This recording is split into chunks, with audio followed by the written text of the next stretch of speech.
All right, good evening, everyone. This class has the potential to be the most important class that you ever taken. I can't guarantee it, but there is the potential because the topic is the pursuit of happiness. We're going to try to understand why happiness is so elusive, but of course, what Judaism has to say and what the holiday of Sukkot has to say about how we could achieve that happiness that unfortunately for many of us is so elusive, and how we could build on the happiness that we have in our life in the most productive way. So the question number one is, what will make you happy? Do you know what will make you happy? Do you think what will make you happy? If I asked you for a list of top 5 things that you think will make you happy, can you come up with it? What's the time frame? See, if you need a time frame, then I don't know if you have such a list. I don't need a time frame, right? That list can flow from me quite easily. And I would imagine for most people, they could come up with a top 5 without needing much time. All right, man. What's going to make you happy today, next year, 5 years from now? See, this is the problem. We can all come up with a list of things that we think will make us happy, but the reality is not going to make us happy. According to Professor Daniel Gilbert, most people do not know and have no clue what will actually make them happy in real life. Very often we think that if we had certain things, it'll make us happy. They don't. Why? Because you could win the lottery, but if you're fighting with your kids, or if you're fighting with your spouse, or if you're fighting with your parents, you're not going to be happy. If your health is not good, the money is not going to suddenly make you happy. You can have a beautiful car, but if you have other challenges and problems in your life, the Lamborghini is ultimately not going to make you happy. So even though everyone has a list of things that we think will make us happy, Professor Daniel Gilbert, in his article in a book he wrote in 2007, explains the reality is it's probably not going to make you happy. The challenge with this idea is that the Torah actually commands happiness. It doesn't just suggest it, the Torah commands it. Yet for so many people, we have such a hard time figuring what that looks like. Now, in general, the Torah commands happiness, but when it comes to the holiday of Sukkot, right, there is a very specific command. The Torah says, during the holiday of Sukkot, you shall rejoice in your festival, right? The holiday of Sukkot is referred to Zman Simchaseinu, the time of our rejoicing. So what are we meant to do? How are we supposed to do it? So if we look to the Torah again, as the Torah will kind of, if not define, but at least will point us into the direction of how we could achieve happiness on the holiday, we look towards the famous water pouring celebration. In Hebrew, it is called Simchas Beis HaShoeva. What is it all about? In the temple era, every single day, offerings were brought in the temple and wine was poured on the altar as an accompaniment of each offering. It is called the wine libation. On Yom Kippur, during the services, when it talked about the various offerings, most probably you read about various wine libations. So on a daily basis, wine was poured on the altar. However, the Torah says that during Sukkot, not only wine is poured on the altar, but we also pour water on the altar. To celebrate this momentous occasion, where not just wine, but water is poured on the altar, there was essentially like a 7-day-long water pouring celebration in the temple. We're going to go through now a few texts of the Talmud that describe for us a little bit about the nature of the festival and the joy that took place. So the Talmud tells us, at the conclusion of the first festival day of Sukkot, they descended to the court of the women. Now, just before we continue, this is actually the source of the concept of a mechitza in the shul. It comes from this festival. So what happened was they had this festival in the Beis Hamikdash, and there was mingling between the men and the women. Right? It was not appropriate for in the environment of the Beis Hamikdash for there to be men and women who were mingling. So therefore, the men and the women were separated. However, the fact that they were separated did not prevent the men and the women to figure out how to still interact. So what they did was they built a place for the women, right? They built a balcony, and the women were able to participate from the balcony. And the Talmud discusses that you cannot make any changes or any alterations in the Beis Hamikdash without some type of biblical source. So the Talmud states, and it quotes a biblical source for the fact that men and women actually should be separated when it comes to a holy place like a shul, like a Beis Hamikdash. And this is the original source where we have the mechitza in a shul. Right now, hold on just a second. Hold on, we have to deal with Mushka just here for a second. All right, so let's continue reading the text. There were golden candlesticks with 4 golden bowls on the top of each of them, and 4 ladders to each, and 4 youths drawn from the priestly stock, in whose hands were held jars of oil containing 120 log, which they poured into the bowls. So we're talking really big, tall lamps that were in the temple that could be seen from the entire city of Jerusalem. Men of piety and good deeds used to dance before them with lighted torches in their hands and sing songs and praises. And Levites without number, with harps, lyres, cymbals, and trumpets, and other musical instruments were there upon the 15 steps leading down from the court of the Israelites to the court of the women. It was upon these that the Levites stood with their instruments of music and sang their songs. So we're talking about the Temple Mount is lit up as far as the eye can see. There's singing, there's dancing, there's musical instruments. It's absolutely an incredible party. That's from the Mishnah. The Talmud goes into some more detail. They said of Rabbi Shimon ben Gamliel that when he rejoiced at the rejoicing at the place of the water drawing, he used to take 8 lighted torches and throw them in the air and catch one and throw one. I'm assuming this is called juggling. And they did not touch one another. And when he prostrated himself, he used to dig his thumbs into the ground, bend down, kiss the ground, and draw himself up again, a feat which no other man could do. So this is some type of like push-ups, but just with his thumbs or a handstand. Levi used to juggle in the presence of Rebbe with 8 knives. Shmuel before King Shapur with 8 glasses of wine. And Abaye before Rabbah with 8 eggs, or as some say, with 4 eggs. Rabbi Yeshua ben Chananya stated, when we used to rejoice at the place of the water drawing, our eyes saw no sleep because they dozed on one another's shoulders. So these sages were juggling. They were flipping, all kinds of interesting stuff, performing all kinds of physical feats the whole night long. There was no sleep. If you needed to sleep, you could put your head on someone's shoulder. It was so packed with people and doze off for a few minutes, and that's all the sleep that you had to have. Now, have you ever partied to this extent? Have you had a week-long, all-night party to this extent? Have you participated in something like that? Clearly, this was a major celebration. Now, what's the source of this? What is exactly the source of Simchas Beis HaShoeva and having this party? It says in the Torah, and you shall draw water with joy and from the foundations of salvation. So here we have a biblical verse which associates the drawing of water with something that has to be done with absolute and incredible joy. So much joy that the Talmud says, he who has not seen the rejoicing of the place of the water drawing has never seen rejoicing in his life. So the Talmud is essentially saying the celebration that surrounded the drawing of water in the Beis Hamikdash during the holiday of Sukkot is the most joyous occasion, period.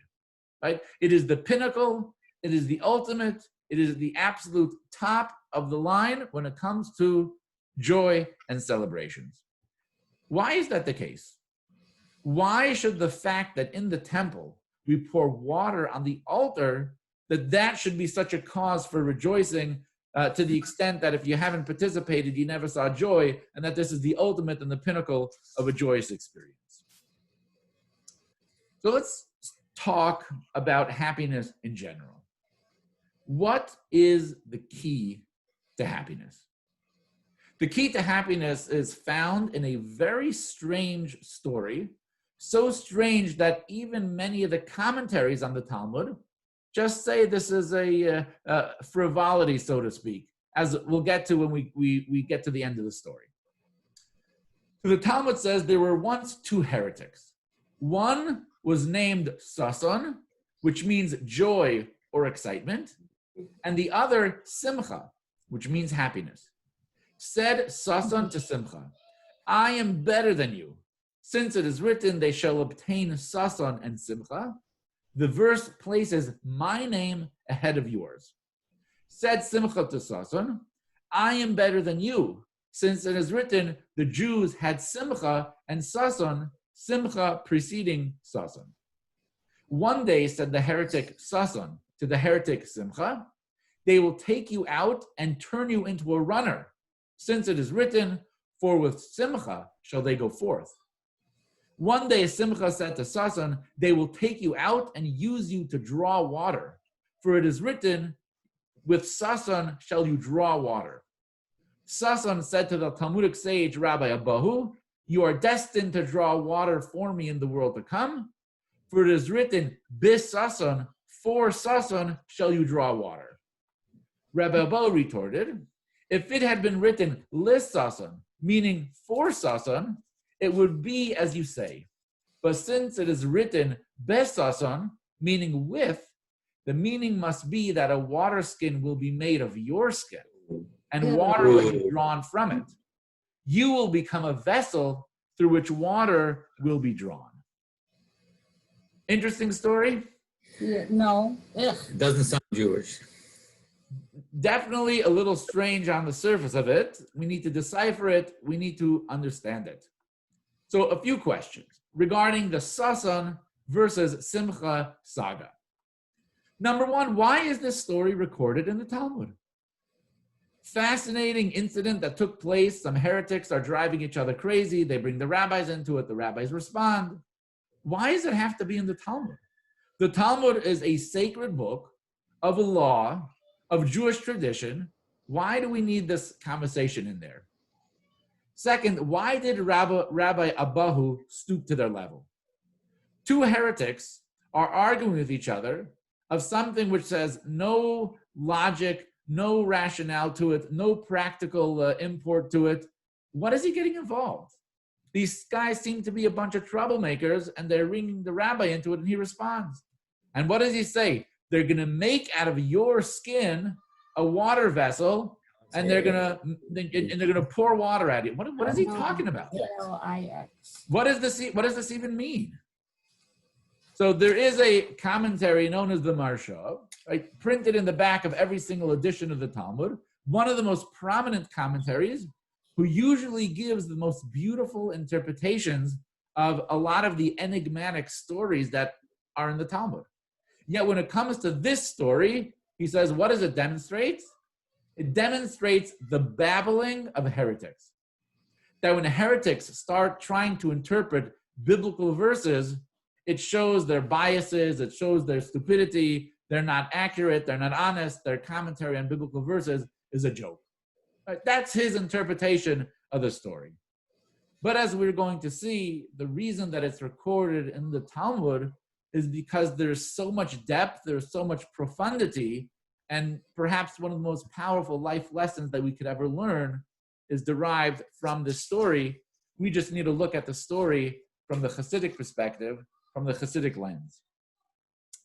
So let's look at the difference between Sason and Simcha. The story discusses two people with the name Sason and with the name Simcha. To better understand the story and their argument, we need to understand the difference between Sason and the difference between Simcha. So the word Simcha means joy, happiness. We use it all the time, right? All the time a person's having a Simcha, are you b'Simcha? Simcha is something that we could understand. We know what it means, happiness, joy. The word Sason is harder to define.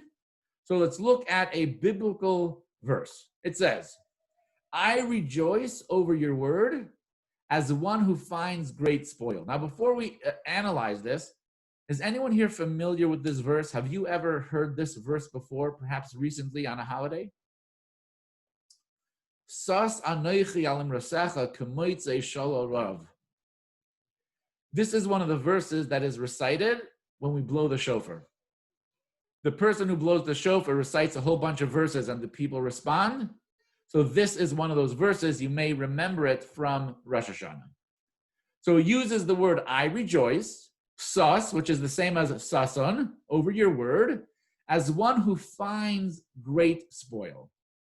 So based on this word, the definition of sason, the type and the style of rejoicing, is like the joy of finding treasure.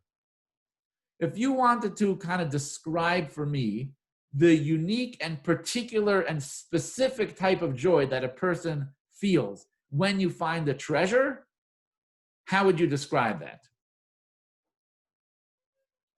Anyone want to share a thought? Unmute yourself and go for it.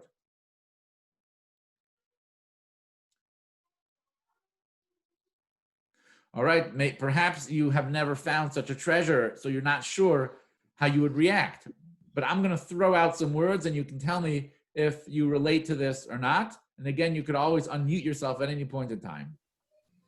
When a person finds a treasure, and the reaction that people generally feel is excitement, it's thrilling, it's like a delight, right? Would you agree that that could be an accurate description? Yes, yes. Manishtana halayla hazeh. That's right. So the Torah says the joy of sason, the type of joy that sason implies, is like finding a treasure, which means it is the type of joy which is excitement, it is thrilling, it's a delight, which also means it is short-lived fun. You would use the word sason to describe the type of joy that is short-lived. Another way of saying it, it is the result of an event. Just like finding a treasure, it's the result of something that is fun. Your team won the Super Bowl, right? You just had a phenomenal steak or some type of food that you like, right? You just went skydiving. Whatever it was that you did, it's short-lived fun.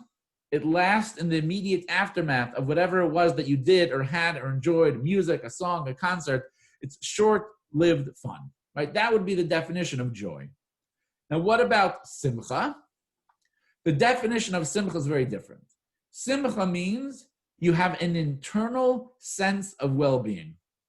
It has nothing to do with an external event. It has nothing to do with external stimulation. Mm-hmm. It is internal. It comes from within, and it could be described as a feeling of satisfaction, contentment, fulfillment, balanced. Right? It is a product of living a fulfilling and meaningful life, right? Accomplishing goals and things of that nature. Right?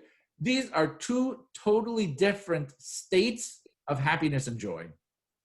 Sason is a joy that is a result of an event, of a thing, and it's short-lived. Simcha is a joy that's not a result of an event, it's internal, and it's satisfaction, it's contentment, it's fulfillment, it's living a well-balanced life. Now, so if we talk about the sason versus simcha debate, so now we can understand we're not just talking about two heretics who are arguing with each other about biblical interpretations. We're talking about a debate, what is better, what's more important, what do you want to focus on, which of these two ingredients is going to bring a person the most satisfying, meaningful, and ultimately joyous and happy life. Do you want to be sason-centered, or do you want to be simcha-centered? Which is preferable? What will actually make me happy in the long term? Simcha or sason? Sason is a product and a result of self-gratification. Simcha, on the other hand, right, telling us that a short-term joy is not going to do it. Because at the end of the day, it gets old, it gets boring, you need something new, and it's not going to happen. Simcha, on the other hand, is not short-term, it's not an event, it's not from a thing. It has to do with the way and the attitude that you have, the way you live your life. It's a product of hard work. The joy is not from a thing, but the joy actually becomes you and is a part of who you are. So this is the simcha versus sasan debate. To understand this more clearly, we have a story. The story goes that there's a king paves a brand new road through a forest.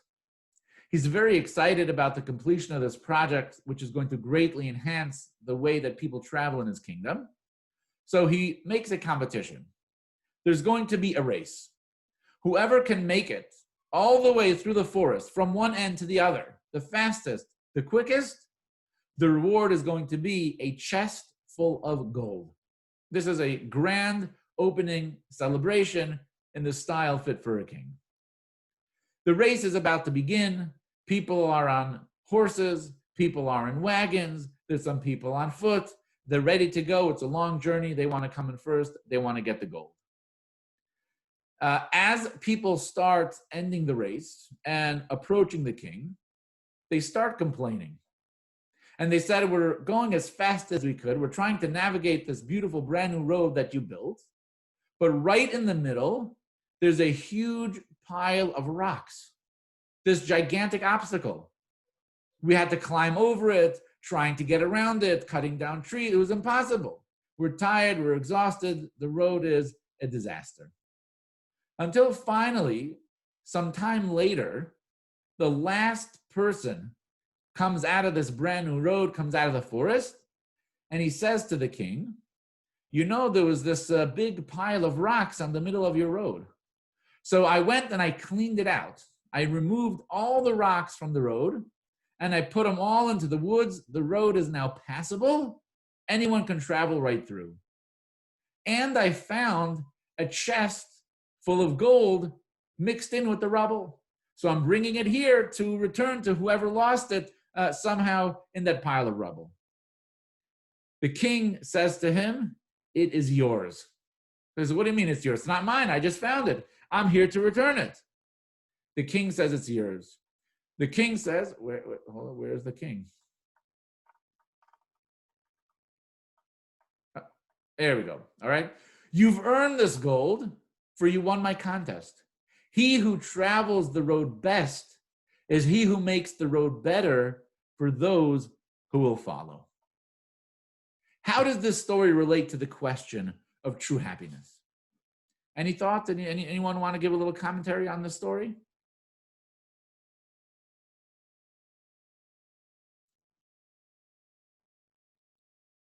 I take it. Yeah. Sorry, Irv. Is that Irv? Arlene. Mitchell, Arlene, yes? Okay. He did something to, well, it's the best, exactly what it says. Best is he who makes the road better for those who will follow. He didn't care about the treasure. He just wanted to do the guy a favor and moving the boulders. Didn't know about it. So what does this tell us about happiness? Because there are two possible ways that a person could experience happiness in this story. What are the two different possible ways that a person can achieve happiness in this story? Well, to make the road different for other people. What was it? And to do a favor, do something nice for, was it the king you said? The person who lives there or whatever. I think he got an internal satisfaction. Yeah, I think maybe he just did it because he was a nice guy. And that made him happy because he's a nice guy. So there were two options that he had before him that have the potential to bring a person happiness and joy. Option number one is to find a treasure to keep the gold. Right? That is one option. Option number two is the fact that he cleared the road to make it passable for other people. And he ended up getting the treasure, but he was trying to return the treasure. Was he happy? Was he satisfied as a result of that choice? I would say absolutely. Mhm. I would argue, and this is the point we're trying to make here, is that in this story we see the difference between sasan and the difference between simcha.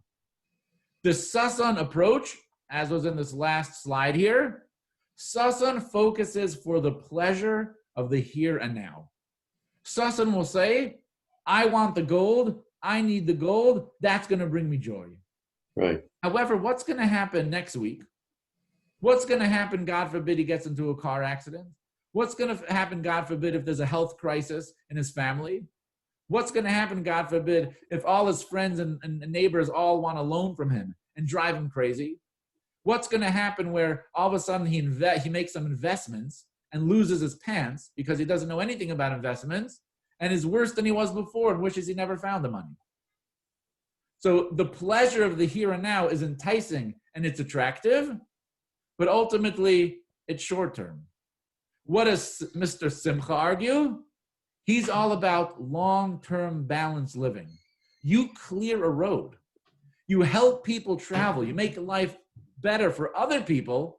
We're talking about a very different type of satisfaction. It's not a short-term type of satisfaction because it's not the result of a thing that you did. It's a result of the attitude that you bring to life. It's a result of the style that you live. It's a product of who you are deep inside. It's a completely different type of happiness and joy. Right, hold on a second.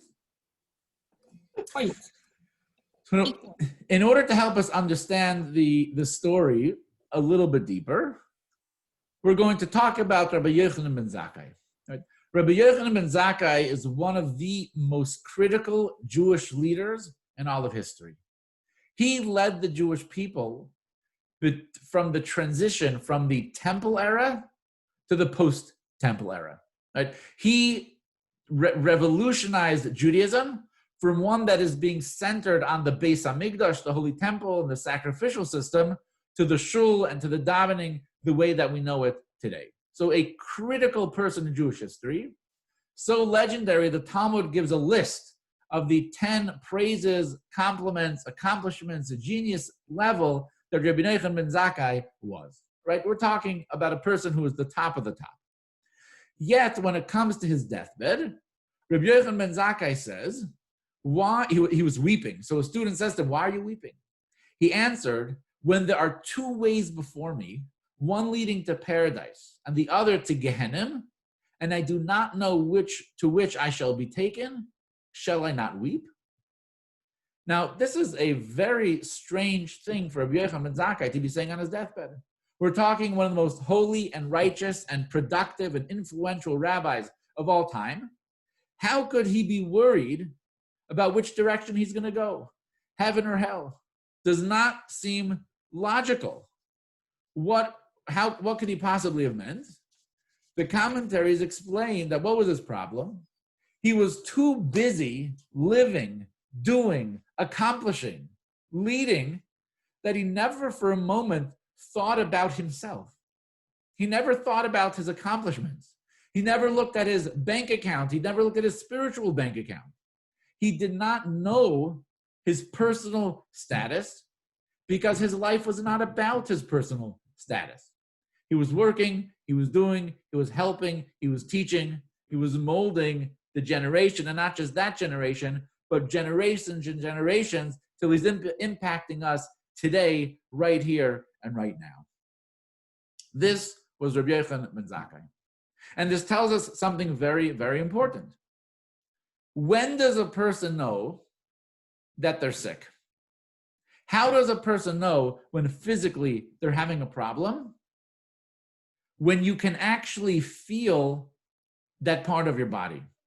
A healthy person does not know and is not aware of your head, your stomach, your knees. The moment there's an injury, there's a moment there's an illness, there's a moment there's something sick or unhealthy, all of a sudden you feel your head, you feel your stomach, you feel your knees. A headache is when you can feel your head. A healthy person does not feel your head. The same way that this applies to a person's body and your physical health, the same way it applies to your psychological health. Right? A truly dedicated person is one who is not conscious of his personal stature. A person who is not focused or thinking about themselves because they're so busy in doing things for others doesn't have a moment to feel, to gauge their own personal status. And this, of course, is something which applies to happiness in a major way. Happiness is when your life is completely united with your innermost identity. Right? I'm going to read this again. It's a very deep statement. It's hard to flush it out, but we'll try to do the best we can.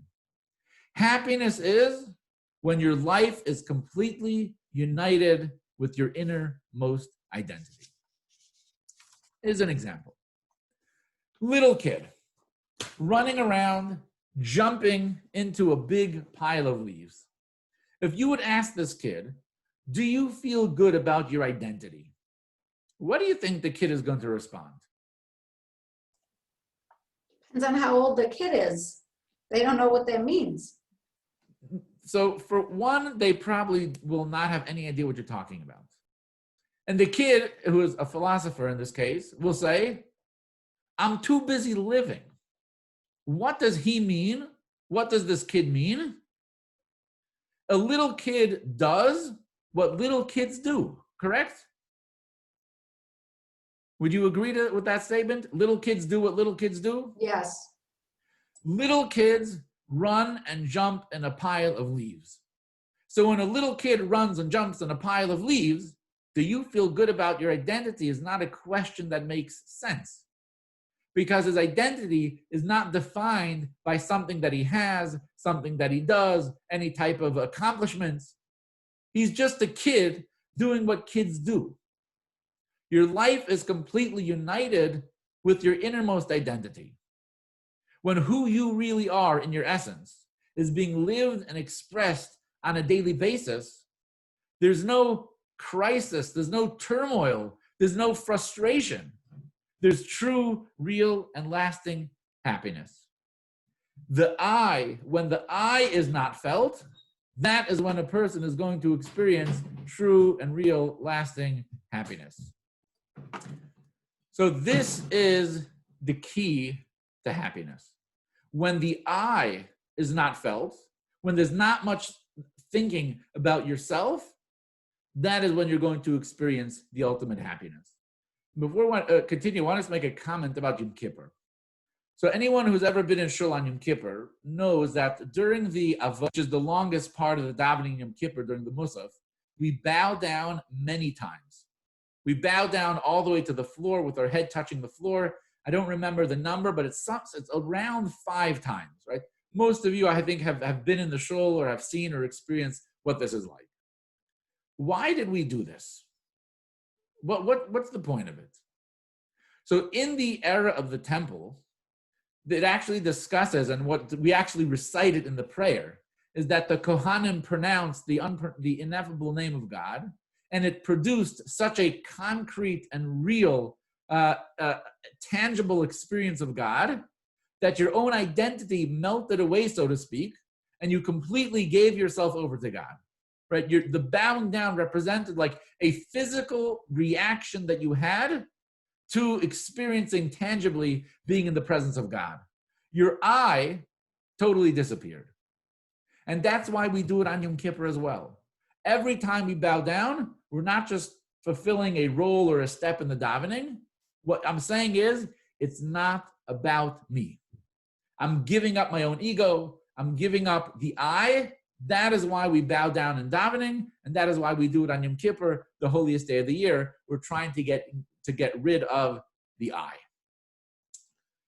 This example here, getting rid of the I leading to happiness, is really the key to understanding Rabbi Abahu's comment to the heretics about Simcha and Sason, as we're going to see.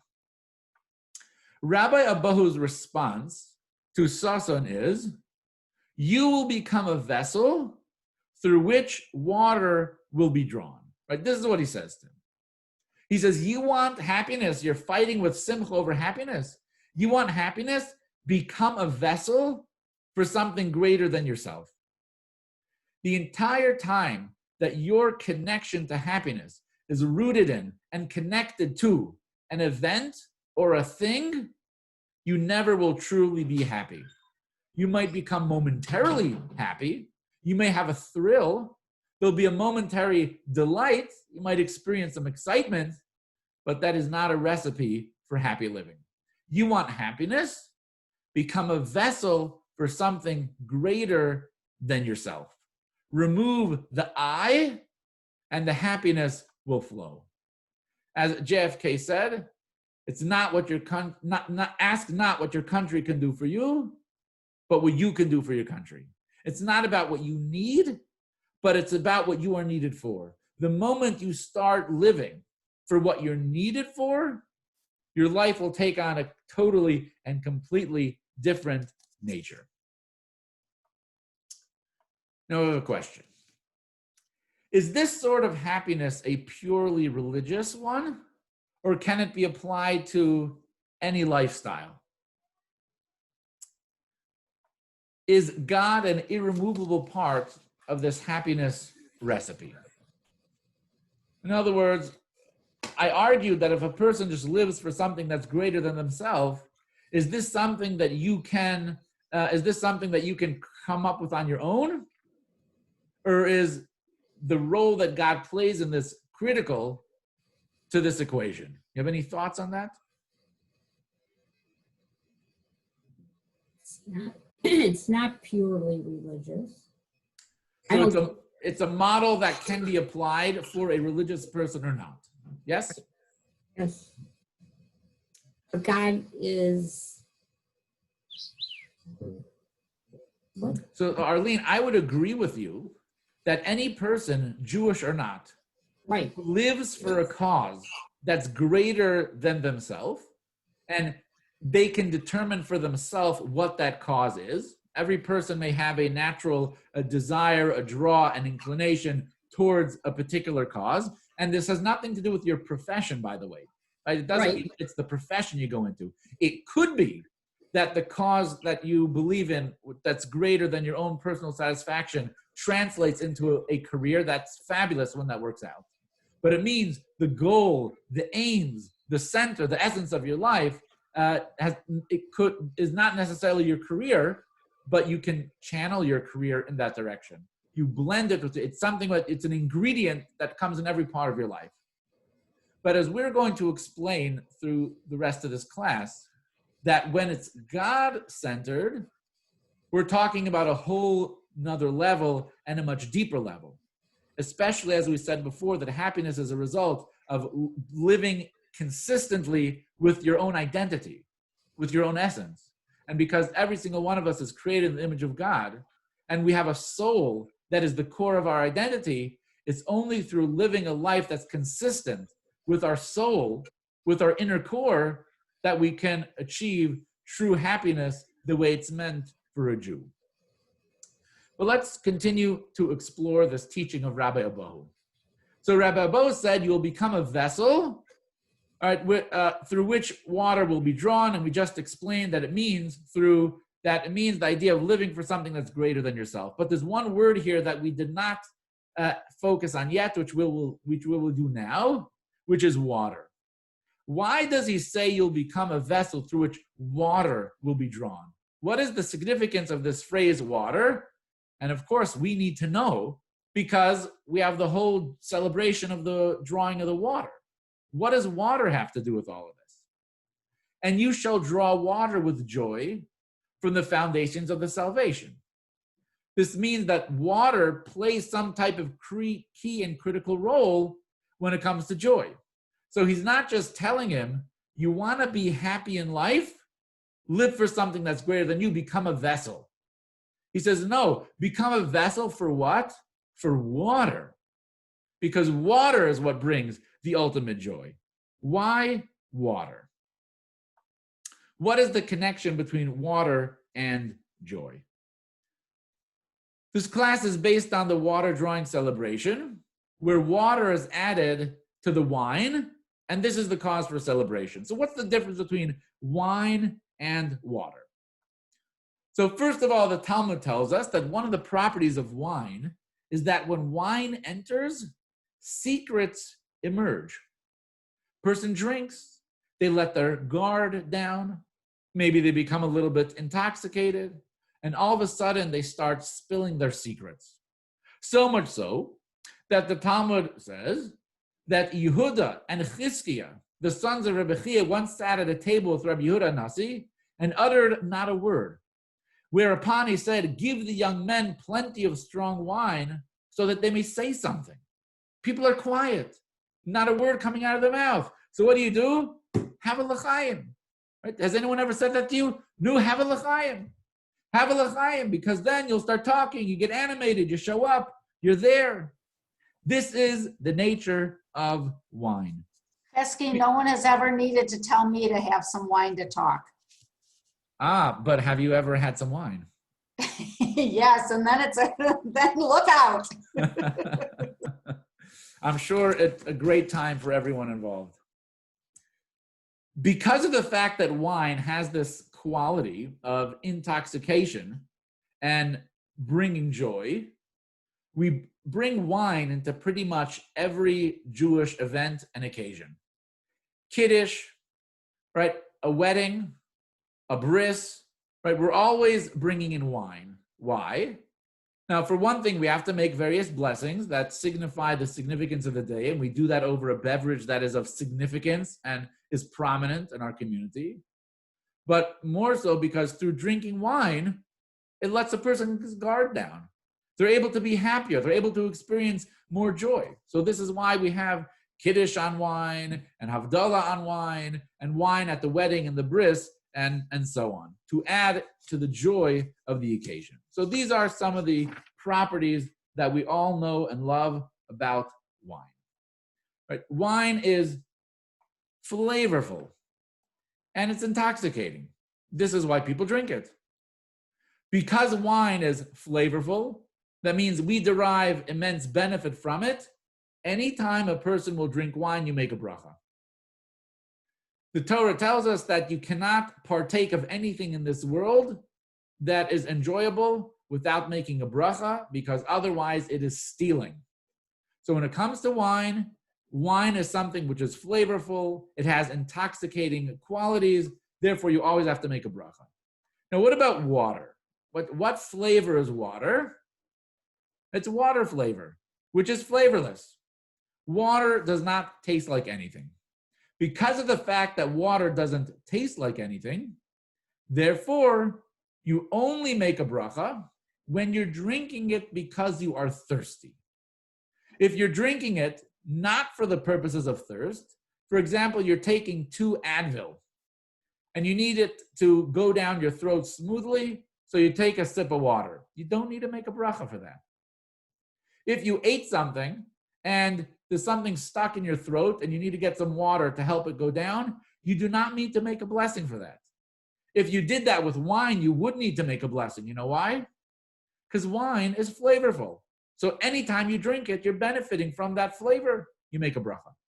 Not so with water.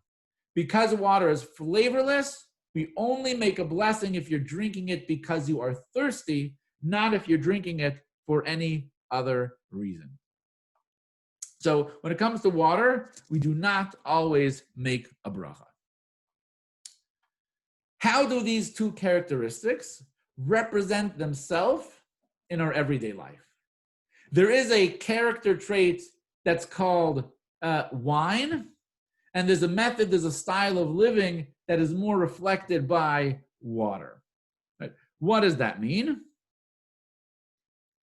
Most people, most people, right, would love for their life to have a little wine in it.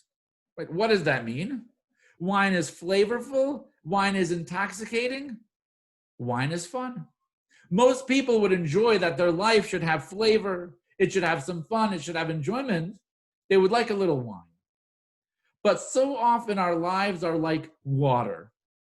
Boring, regular. There's a routine. I get up, you go to work, right? Today, that means you just put on your work pajamas. I don't know exactly what it means today.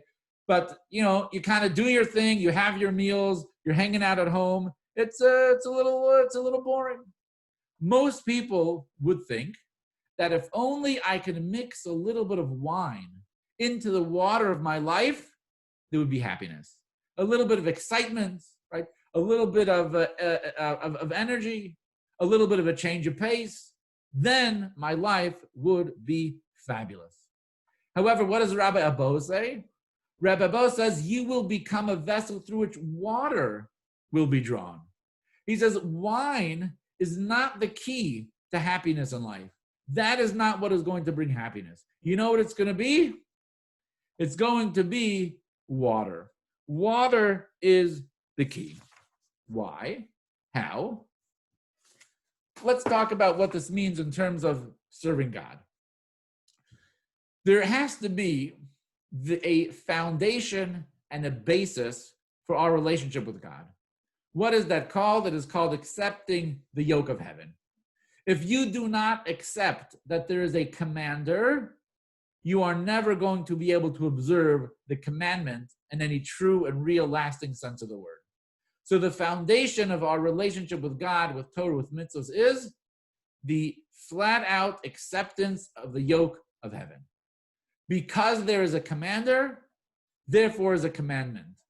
It doesn't matter what the commandment looks like, how long it takes, how much money it costs.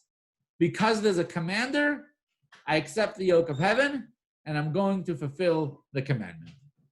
However, that's not all that there is to our service of Hashem. We have a heart, we have a mind, we have emotions, we have understanding, and we need to bring that into our relationship with God as well. So after accepting the yoke of heaven, there is the understanding and the appreciation that a mitzvah brings. Accepting the yoke of heaven could be considered the water of Torah. It's not flavorful, it's not exciting. The water of Torah represents obedience. So accepting the yoke of heaven is like the water of Torah. Understanding and appreciation, that's the wine of Torah. That's when we understand, we're excited about it, we appreciate it, we enjoy it, we're motivated, we bring our mind, we bring our heart to the mitzvah. That's the wine of Torah. So we have the water versus the wine of Torah. Now, when it comes to the holiday of Sukkot, what is it a celebration of? It's a celebration of the water of Torah. Why are we rejoicing so much? Why are we celebrating to the extent that if you never saw it, you never saw a party in your life? Why is it the pinnacle of joy? Because of the unique properties of water. To who and when is water the most delicious of all beverages? Any thoughts? Any ideas? If you're stuck in a desert, you have your drink, and it saves your life. Say that again, Mitchell. I didn't hear you clearly. Well, it's like when you said you ended the fast and you like lox after that. It's like if you're thirsting, if you had no water for days, and then they give you a drop of water, it's like you have a very special feeling. Absolutely. Right. Water is the most tasty and delicious for someone who is thirsty. A person who is absolutely, really, and truly thirsty, the water will have the flavor of the most fancy and expensive, luxurious, kosher Don Perignon. Is that the name? Did I mess up the whole name? What's the fancy champagne? No, you got it. Don Perignon. Something like that, right? Yeah, close. Because of this, when a person is thirsty, you make a bracha. Because when you're thirsty, the water provides a very high level of satisfaction. The more thirsty a person is, the more tasty and delicious the water is going to be. This applies exactly the same thing to our spiritual life as well. The more spiritually thirsty, the more the soul longs and thirsts for meaningful connection with God. For purpose in life, the more thirsty the soul is going to be. And for what? The water of Torah. Right? So it comes to the two different elements of Torah. What are we talking about? Water is most tasty to the thirsty, to the person who is thirsty for the water of Torah. If you've ever met a person who truly craves to have a relationship with God, they really do not care what the mitzvah is. They are running to do it with enthusiasm, with excitement, and with energy. They are equally as excited for Yom Kippur as they are for Purim, because they're not in it for their own entertainment. They're not in it for the food. They're not in it for the fast. They're not in it for the intellectual stimulation. They're not in it for any of that. Why are they in it? Because they simply want to connect the essence of their soul with the essence of God, the creator of life. They want to live the purpose for creation.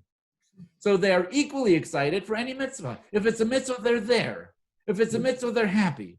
If a mitzvah, they will show up with their bells on. Whatever the mitzvah calls for, whatever the mitzvah requires, they're jumping up and down, ready to go. For the spiritually thirsty, it is the water of the Torah that provides the greatest meaning and satisfaction. When it comes to the understanding and the appreciation element of the Torah, the wine of the Torah, at the end of the day, it's all about me. Understanding and appreciation of the Torah is a form of entertainment. Some people are entertained by boxing. Some people are entertained by shopping. Some people are entertained by receiving gold, right? All kinds of people have various forms of entertainment. Some people enjoy spiritual entertainment. Some people appreciate and enjoy the understanding and the meaning and the significance of the depth that comes along with Torah and that comes along with mitzvahs. But at the end of the day, it's a selfish pleasure. It's a sophisticated selfish pleasure. It's a good selfish pleasure to have. I hope that we enjoy on a high level understanding and appreciating Torah. But at the end of the day, it's about me. It's an I statement. Accepting the yoke of heaven, it's not about you. It's all about God. I is taken out of the equation. It's a completely and totally different perspective and experience. Now we can understand and appreciate what is so critical about this drawing water and why it's such an incredible celebration. And we have a better appreciation of Rabbi Abahu, who says, you want to be happy in life, you want to truly be happy, you will become a vessel through which water will be drawn. Dedicate your life, pour your life out into something that is greater than yourself. From a Torah perspective, we're talking about your soul, we're talking about Torah, we're talking about the essence of who you are. And in what way? In the style of water. When you completely give over yourself to God, to fulfill the very purpose for which you are created, you're going to live a meaningful life at every single moment and every single second. And I can tell you, this teaching had a critical impact in my life. Because when I was a teenager in yeshiva, I made a lot of trouble. I caused my parents a lot of grief. The idea of sitting for 12 to 14 hours a day in one spot, studying Jewish law, studying Talmud, studying Hasidic philosophy, this was a torturous experience. I wanted to be out, having fun. I wanted to enjoy myself. I wanted to do all the stuff that a typical teenager wants to do, and that all the rabbis said, no, no, no. That's where my mind was, that's where my heart was, and I was frustrated. But then I came to a realization. My realization was, wait a minute. I'm in yeshiva for 14, 15 hours a day, and I'm upset, and I'm frustrated, and I'm not happy. When do I get happy? When after yeshiva is over, I could sneak out and do whatever it is that I wanted to do. But the moment that's over, short-lived fun, I'm back to the grind and I'm frustrated and happy and unhappy, and I'm looking forward just to the next hit of whatever it is that I'm going to do after class. And I looked around, and the kids in yeshiva who really were studying, who were applying themselves, who were making an effort and learning all day. And you know what I noticed? They were happy. Those kids were so happy. Their happiness was not based on doing something, getting some type of high. I don't mean high off drugs. I'm saying that their joy was not based on doing some type of thing. They lived with a genuine sense of happiness and meaning and purpose at every moment. And I became jealous. I saw people who were happy 24/7, not only the 1 hour a day where they're able to do something fun and entertaining. And I said, I want that. I want to be able to feel 24/7 purpose, meaning, true, genuine satisfaction as a product of who I am, because I'm living and expressing myself how I am meant to be. The water of Torah. This is the key to life. I resolved that I would pursue it back then, and it was critical ultimately to wanting to become a rabbi and wanting to be able to share this with other people as well. This is why the water pouring celebration is such a big deal. Because what was the message? Pour your water on the altar of God. If you make the focal and center point of your life, fulfilling the purpose for which you were created, Torah, mitzvahs at the heart of it, you're going to be happy 24/7. Doesn't matter what you do for a living. You could be a doctor, a lawyer, you could deal with antiques, you could be a teacher, right? You could make art. It doesn't matter what you do. But what is the fuel that powers your life, that powers your day? What is the gas that's in your tank? It's water, right? It is the realization and the recognition that you're living for a higher purpose. It's not all about you. It's simcha. It's not about sason. It's living a well-balanced life, connecting to the purpose for which you were created. So what do we have to ask ourselves? We have to ask ourselves, do I have real purpose in my life? Other than just paying my bills and enjoying my next meal and having hopefully some happiness for my kids. Is there a greater purpose goal that stretches from generations that preceded me and that will continue in generations that follow me?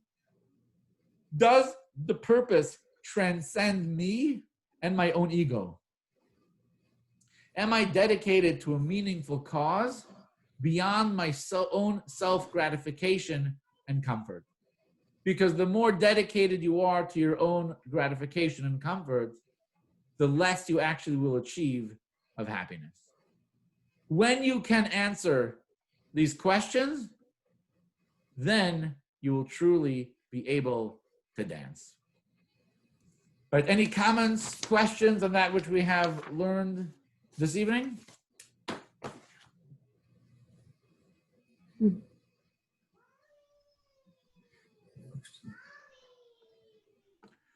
Do we have a bunch of satisfied, happy customers who are ready to celebrate the Sukkot?